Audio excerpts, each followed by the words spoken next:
37岁的本土演员安定雅，曾演过不少知名戏剧，《意难忘》、《娘家》、《金家好媳妇》等。近年来却频传打架事件，而去年6月到 KTV 唱歌喝酒时，被指控殴打男服务生，甚至用脚踹对方屁股，被检方依伤害罪起诉，但法院审理时，双方达成和解，因此判决公诉不受理。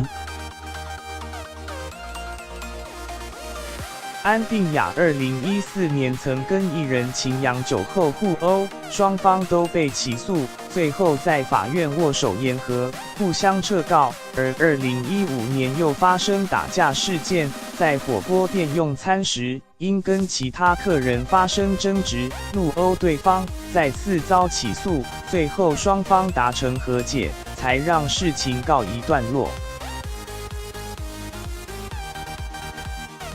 没想到安定雅去年跟友人到 KTV 唱歌，却在酒后突然冲到厨房殴打男服务生，还用脚踹对方，甚至打伤对方头部。而事后男服务生报案提告，检方多次传唤他，却都未到庭音讯，警方也多次持拘票前往他的住处，皆无所获。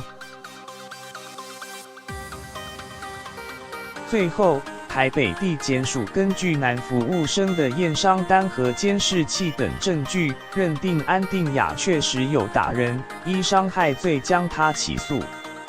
而据苹果报道，在台北地院审理时，安定雅和男服务生达成和解，男服务生撤告，因伤害罪未告诉乃论，法院因此判决全案公诉不受理。